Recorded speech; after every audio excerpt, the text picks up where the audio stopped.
This is Aaron with iPhone App Daily. Today I have Top Gun for you. Now this just came out. It's $1.99 intro price, and so far seems to be worth every penny. I've played through the first 3 missions. The first is a training mission, and as you can see, it's presented by Paramount. It's playing the soundtrack from the game.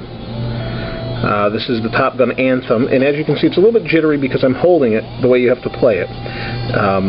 Let's first go to options, and you have music, sound effects, and you can change your pilot. Let's go to go back. Here we have medals, different things you can earn, and start mission. Not a whole lot of options, but you do have 10 missions. It says classified when you can't use it. Let's go to mission 2. Some of these missions get pretty intense.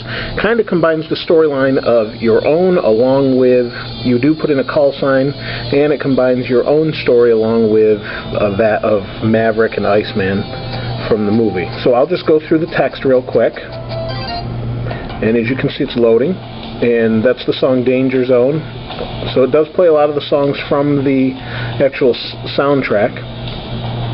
This is the F-22 Raptor. You get to fly, and you control it using tilt controls.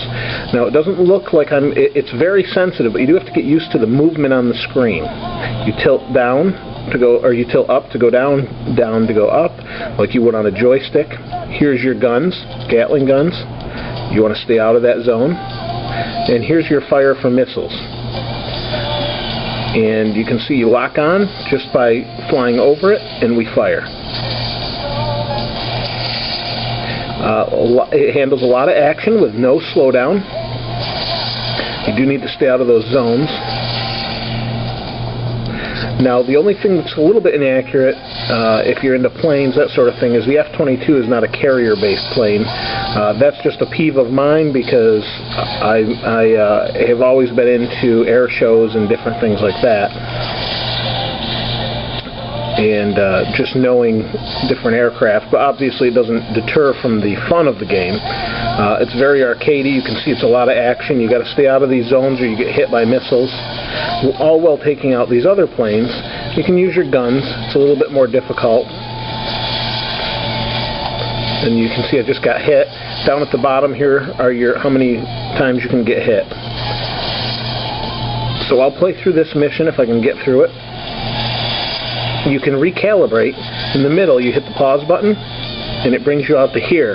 You can recalibrate this. You can see the movement here. You can actually recalibrate the entire motion sensor in here so that you can actually make this more accurate if you want, depending on how you want to hold it. Let's resume. You can fire at multiple targets at once, up to 4. Very arcadey game, but a lot of fun, good sound. Comes along with a story, and like I said, 10 missions. For $2, you can't beat it. I guess that's introductory, but it's hard to say. And you can see we're trying to finish this. This actually isn't a terribly long mission, and neither are any of the missions. But overall, they're decent. And as you can see, that's the end of the mission. The idea was to have the A-10s fly in and take out the carrier.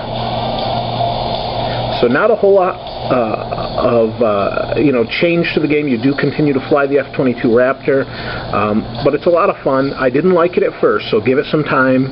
Read through it, or you'll be stuck in training. But otherwise, I give it a 5 out of 5. I didn't like it at first, but I played it for a while, and I really like it after playing it. For an iPhone app, it's one of the better games I've seen. This is Aaron with iPhone App Daily. We'll see you next time.